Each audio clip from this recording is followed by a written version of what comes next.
Lionel Andreas Messi. Football ചരിത്രത്തിൽ ഇങ്ങനെയൊരു താരം മുമ്പ് പിറവിയെടുത്തിട്ടില്ല, ഇനി പിറവിയെടുക്കാനും പോകുന്നില്ല. കാലങ്ങൾ കൂടുമ്പോൾ ആകാശത്ത് തെളിയുന്ന സൂര്യഗ്രഹണം പോലെ മിന്നിത്തിളങ്ങുന്ന ഫുട്ബോളിലെ നക്ഷത്രമാണ് ലയണൽ ആൻഡ്രിയാസ് മെസ്സി.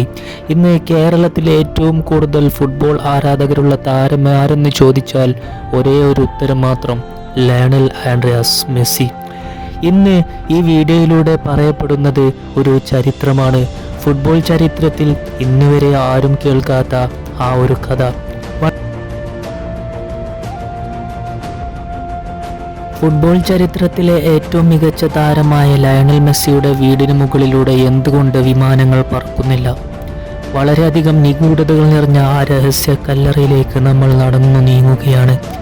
ലയണൽ മെസ്സിയുടെ വീട് സ്ഥിതി ചെയ്യുന്ന സ്പെയിനിലെ ബാഴ്സലോണയിലെ കാസ്റ്റൽ ഡിഫെൽസിൽ വെച്ച് ആ ഒരു നിഗൂഢതയിലേക്ക് നമ്മൾ കടന്നു ചെല്ലുന്നു.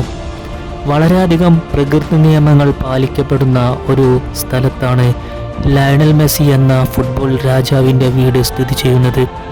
ബാഴ്സലോണയിലെ കാസ്റ്റൽ ഡിഫെൽസിൽ ഈയൊരു അന്തരീക്ഷത്തിൽ ഈയൊരു മെസ്സിയുടെ വീട് സ്ഥിതി ചെയ്യുന്ന ആ ഒരു സ്ഥലത്തിൻ്റെ ആകാശം നിയന്ത്രിത മേഖലയാണ്.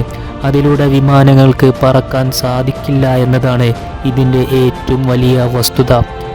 ഗറാഫ് നാച്ചുറൽ പാർക്ക് സ്ഥിതി ചെയ്യുന്ന ഈ ഒരു മേഖലയിൽ വിമാനങ്ങൾക്ക് പറക്കാൻ അനുമതിയില്ല എന്നതുകൊണ്ട് മാത്രമാണ് ലയണൽ മെസ്സിയുടെ വീടിന് മുകളിലൂടെ വിമാനങ്ങൾ പറക്കാത്തത്.